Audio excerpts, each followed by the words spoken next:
کے بیٹے ابراہیم خلیل اللہ کے بیٹے اسماعیل ذبیح اللہ کے بیٹے کیدار کے بیٹے عوام کے بیٹے عمل کے بیٹے ثابت کے بیٹے سلمان کے بیٹے رئیسہ کے بیٹے الیسا کے بیٹے اوت کے بیٹے حوا کے بیٹے عدنان کے بیٹے معید کے بیٹے نذار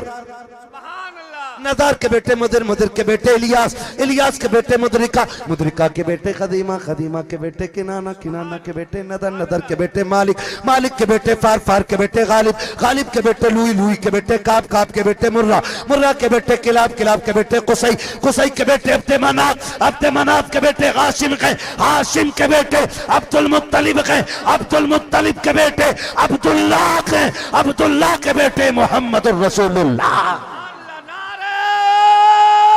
تکبیر نعرہ رسالت۔ شاہ ابی طالب کی سختیاں دیکھیں تو قسم خدا کی آج بھی رونا آ جایا کرتا ہے۔ 3 سال میرے مصطفیٰ نے اس گھاٹی کے اندر گزارے جو جناب ابو طالب کی ملکیت کی گھاٹی تھی۔ آپ اپنے ساتھیوں کو لے کر کے شاہ ابی طالب میں گئے اور قریش کے دشمنی کا عالم یہ تھا مکے والوں کا کہ وہ جو بھی چیز باہر سے آتی تھی کوئی بھی چیز مصطفیٰ کے چاہنے والوں تک پہنچنے نہیں دی جاتی ہے، ان سے پہلے خرید لی جاتی ہے۔ افاقوں کا عالم یہ کہ بچے ماؤں کی گود میں تڑپنے لگے ہیں، ماؤں کی گود میں بلکنے لگے، مگر مائیں بھی کیسی مائیں تھی، اپنے بچوں کو سینے سے لگا کے کہتی تھی شہزادو رونا مت ورنہ مصطفیٰ کے دشمنوں کو خوشی مل جائے گی۔ وہ بچے ایسے تھے جب ماؤں نے تھپکی دے کے کہا تھا کہ دشمنوں کو مسکراہٹ نہیں دینی ہے، ہم نبی کے ساتھ کھڑے گئے، کوئی ہمارے نبی پہ ہنسنے نہ پائے۔ خدا کی قسم 6 سال کے بچوں نے اپنی آوازوں کو گلوں میں دبا دیا تھا لیکن دشمن کے کانوں تک نہیں جانے دیا تھا۔ آج میں پوچھنا چاہتا ہوں 8 وقت کھانے کے بعد ہمیں قرآن کا خیال کتنا آتا ہے، ہمیں مکاتب کا خیال کتنا آتا ہے، ہمیں مدرسوں کی فکر کتنی ہوتی ہے، ہمیں دین کا خیال کتنا آتا ہے۔ ہماری قوم نے تو بے غیرتی کی چادر اوڑھ رکھی ہے، کوئی کہتا ہے یہ زکوٰۃ کھانے والے ہیں، کوئی کہتا ہے یہ خیرات کھانے والے ہیں، کوئی کہتا ہے یہ ملوں کی جماعت ہے۔ اللہ کی قسم کھا کے کہتا ہوں یہ زکاتی خیراتی نہیں ہے، یہ وہ قوم ہے جو یہاں بھی مصطفیٰ کے ہے اور قیامت میں بھی مصطفیٰ کے رہے۔ سبحان اللہ، نعرہ تکبیر، نعرہ رسالت، جشن اصلاح معاشرہ۔ کر کے بیٹھ جاتی ہیں۔ آقا کریم نے چہرے کو دیکھ کر کے کہا تھا خدیجہ بات کیا ہے؟ حضرت خدیجہ کی آنکھ میں آنسو ہیں، کہتی محبوب معاف کر دیا جائے کہ میرے اونٹ میری ملکیت کسی کے پاس تھی، ابھی اس کے پاس سے آئی ہے، یہ میرے پاس کھڑے ہوئے تھے سرکار، میں نے وہ سارے خدا کی راہ میں ایسے ہی چھوڑ دیے ہیں، مجھے دولت پیاری لگی ہے۔ آقا کریم کی بارگاہ میں دامن پکڑا کے بیٹھ جاتی ہیں۔ آقا کہتے خدیجہ کیا کر رہی ہو؟ کہا محبوب اگر تو کہے تو یہ بدن کے کپڑے بچے ہیں، اگر آپ کہے تو یہ بھی اتار کے کسی کو میں ہبا کر دوں۔ آقا کریم اتنا سن کر کے اچانک مسکرانے لگ جاتے ہیں۔ حضرت خدیجہ رو رہی ہیں، مصطفیٰ مسکرا رہے ہیں۔ آقا کریم کی مسکراہٹ دیکھی حضرت خدیجہ نے کہا آقا آپ کیوں مسکرائے؟ کہا میں نہیں بلکہ جبریل بھی مسکرا رہا ہے۔ کہا کیا بات ہے؟ کہا جب تو نے دامن پکڑا ہے جبریل رب کا سلام لے کے آیا ہے، رب نے تجھ کو بھی سلام کہا ہے، مجھ کو بھی سلام کہا۔ نعرہ تکبیر، نعرہ رسالت۔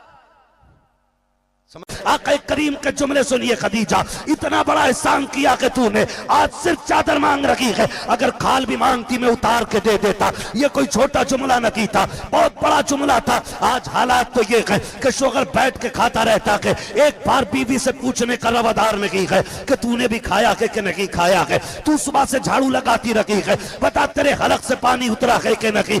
آج کے شوہروں کا یہ رویہ ہے، کل کے مصطفیٰ جان رحمت کا دیا ہوا سبق تو دیکھو پیارے، حضرت خدیجہ کی مصطفیٰ تعریف کر رہے ہیں اور آقا یہ کہہ رہے ہیں خدیجہ تو نے وہ احسان کیا ہے کہ اگر کھال بھی مانگ لیتی تو دے دیتے۔ مصطفیٰ آپ بتاؤ نا خدیجہ کا کتنا بڑا احسان ہے۔ پھر آقا کریم کے روزے سے آواز آتی ہے، نادان تاریخ کا یہ ورق بھی اٹھا کر کے دیکھ لے۔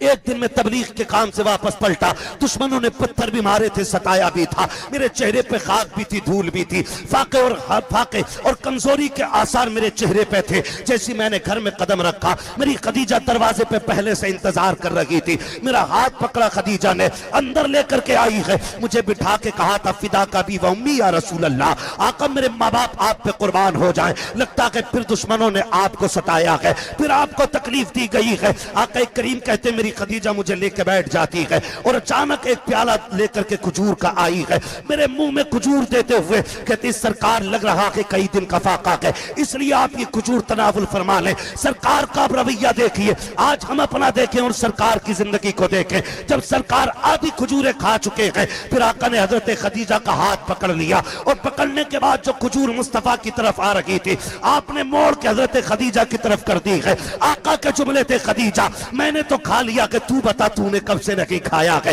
تیرے بھی الگ سے کچھ اترا ہے کہ نہیں۔ جب اتنا جملہ میرے نبی نے کہا ہے حضرت خدیجہ کی چیخ نکل جاتی ہے، سرکار کا چہرہ دیکھ کے رونے لگ جاتی ہے۔ آقا کریم نے کہا تھا خدیجہ میری بیٹیاں کہاں ہیں؟ کہا سرکار روتے روتے سو گئی ہیں، آج کئی دن کا فاقہ تھا آقا، آج بچوں سے بھوک برداشت نہیں ہو رہی تھی۔ آقا کریم نے بچیوں کا چہرہ دیکھا، کہا خدیجہ بچیوں کو کیوں نہیں کھلایا؟ تب حضرت خدیجہ الکبریٰ نے کہا تھا یا رسول اللہ آپ کھا لیجئے، آپ کھا لیجئے، اس کے کھانے کا زیادہ حق آپ کا ہے۔ کہا کس لیے؟ کہا سرکار اس لیے ہم کہہ رہے ہیں کہ اگر ہم فاقے سے رکھیں گے اور بھوک کی وجہ سے ہمیں کچھ ہوگا تو صرف خدیجہ کا نقصان ہوگا، صرف فاطمہ کا نقصان ہوگا، صرف ام کلثوم کا نقصان ہوگا، صرف رقیہ کا نقصان ہوگا، صرف زینب کا نقصان ہوگا۔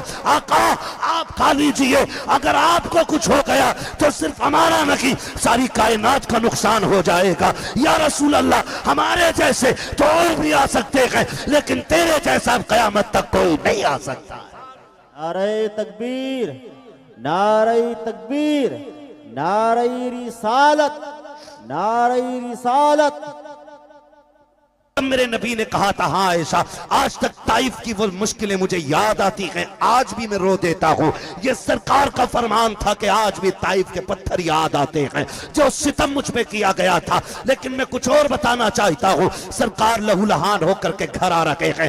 آج تجھے بتاؤں کہ دین کیسے پھیلا ہے، کتنی مشکل سے دین ہم تک پہنچا ہے، ایک ایک بچے سے لے کے جوان تک اور جوان سے لے کر کے سفید داڑھی تک، سفید داڑھی سے لے کر کے آخری دن تک قیامت تک کے لیے یہ بات اپنے دلوں پہ نوٹ کر لینا، دین اتنا سستا نہیں ہے جتنا سمجھ رکھا گیا ہے، دین بڑا مشکل ہے۔ جب سرکار شام کو آئے ہیں، حضرت سیدہ کائنات سیدہ طیبہ طاہرہ عابدہ زاہدہ نقیہ تقیہ رقیہ زاکیہ حضرت سیدہ فاطمہ زہرا آپ دروازے پہ باپ کا انتظار کر رہی ہیں۔ ادھر سورج چھپ رہا ہے، ادھر نبوت کا سورج نمودار ہو رہا ہے۔ جیسی حضرت فاطمہ نے باپ کو آتے دیکھا ہے دوڑے لگ گئی ہیں، دوڑ کے جا کر کے باپ کے دامن سے لپٹ گئی، لیکن کیا دیکھتی ہے؟ باپ کے کپڑوں پر لہو لہو ہے، چہرے پر خون ہے، بدن پہ خون ہے۔ دیکھا تو بیٹی بیٹی ہوا کرتی ہے، باپ کا دکھ بیٹیوں سے برداشت نہیں ہوتا ہے۔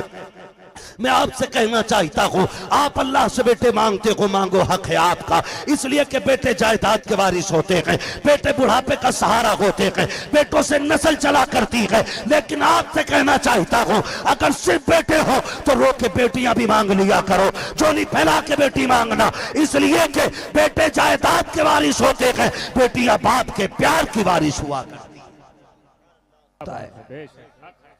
اگر آج آپ کو وضو کے فرائض یاد ہیں تو یہ کسی بڑے ادارے کا کارنامہ نہیں، یہ اسی چھوٹے مکتب کا کمال ہے جس میں میں اور آپ کبھی چھوٹے تھے تو قاعدہ سینے سے لگا کر کے جاتے تھے، کبھی ماں نے ٹوپی اڑائی، کبھی دوڑتے ہوئے ٹوپی پہنی، اور اسی مکتب میں جا کر کے جب ہم بیٹھے ہیں تو انہی ناظرہ پڑھانے والے اور یسر القرآن کی مشق کرانے والے، ہمیں بسم اللہ سکھانے والے اساتذہ نے بچپن میں وضو کے فرائض یاد کرائے تھے، آج تک ازبر ہے۔ نماز ہمیں بچپن میں یاد کرائی تھی، آج تک ازبر ہے۔ ہمیں غسل کا طریقہ مکتب میں بتایا گیا، آج تک یاد ہے۔ دعوے کے ساتھ کہتا ہوں جتنے لوگ یہاں بیٹھے گئے، چاہے سروس مین ہو، چاہے بزنس مین ہو، یہ دین سیکھنے کے لیے نہ کسی جامعہ میں گئے گئے، نہ کسی ادارے میں گئے گئے۔ اگر انہوں نے دین سیکھا گئے تو مکتب سے سیکھا گئے، اگر مکتب بند ہو گئے خدا کی قسم پھر کسی کو نماز جنازہ یاد نہیں ہوگی، پھر وضو کے فرائض یاد نہیں ہوں گے۔ آپ سے کہنا چاہتا ہوں اگر چاہتے ہو آنے والی نسل کو مضبوط کرو تو اپنے ادارے بعد میں پکے کرنا، اپنے گھر بعد میں پکے کرنا، اپنے مکتب کو پہلے مضبوط کرو، اس کی تعلیم کو مضبوط کرو، اس لیے کہ جو بنیادی دین دیتا ہے وہ کوئی دارالعلوم نہیں بلکہ یہ کہ چھوٹے مکتب دیا کرتے۔ نعرہ تکبیر، نعرہ رسالت، جشن عید میلاد النبی، جشن